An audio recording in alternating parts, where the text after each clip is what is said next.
প্রিয় শিক্ষার্থী, তোমাদের এক্সট্রা একাডেমিতে স্বাগতম জানাচ্ছি। তোমাদের প্রিয় ইউটিউব চ্যানেল এক্সট্রা একাডেমি। বন্ধুরা, তোমাদের ভিডিওর মাধ্যমে তুলে ধরতে চলেছি যে ফাইনালে বন্ধু এসএসসি আবারও তোমাদের আজকে 26 তারিখে নভেম্বর মাসে 2024 সালে তোমাদের আনসার কি পরিস্থিতি করেছিল। আবারও যে আনসার কি পরিস্থিতি ছিল সেটি কীভাবে চেক করে সেটি পুঙ্খানুপুঙ্খানু তুলে ধরবো ছোটো ভিডিওটির মাধ্যমে। তাই ছোটো ভিডিওটি সবার কাছে স্কিপ না করে পুরো দেখবে, রিকোয়েস্ট থাকবে। এবং তোমরা চাকরির সংক্রান্ত ছোটো বড়ো অফিসিয়াল আপডেট সর্বপ্রথম পেতে চ্যানেলটি সাবস্ক্রাইব করো, ভিডিওটি শেয়ার করো, প্রচুর প্রচুর লাইক করো, কমেন্ট করো এবং তোমরা কিসের উপর ভিডিও দেখো সেটা কমেন্ট বক্সে জানাও। চলো বন্ধু, বেশি না ওকে শুরু করে মনে হচ্ছে বন্ধু, তোমরা যদি নিজে সার্চ করতে চাও তাহলে গুগলে সার্চ করো ssc.gov.nic। এটাতে গুগলে সার্চ করে এসএসসির অফিসিয়াল লিঙ্ক সেটা প্রথমে খুলে আসবে।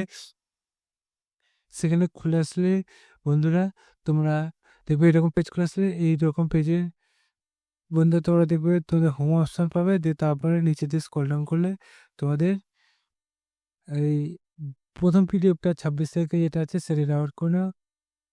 তার মধ্যে তোমাদের এরকম পেজ খুলে আসবে। এখানে বললেই দিয়েছে যে তোমাদের এই লিঙ্ক ক্লিক করে তোমাদের এটা চেক আউট করতে হবে। 26/11/2024 থেকে 28/11/2024 বিকাল 4টে পর্যন্ত তোমরা এটা চেক আউট করতে পারবে। জেএসএস প্রসেসে বলুন সি প্রসেসে 10+2 লেভেলের এক্সামিনেশন যে টায়ার 2 হলো তার আনসারটি চেক আউট করবে। চ্যানেল সাবস্ক্রাইব করে ভিডিও শেয়ার করবে, পুজো লাইক করে কমেন্ট করে। চলো বন্ধু, যেমন তাই বলতে তোমরা সবার তরফ থেকে জয় ভারত।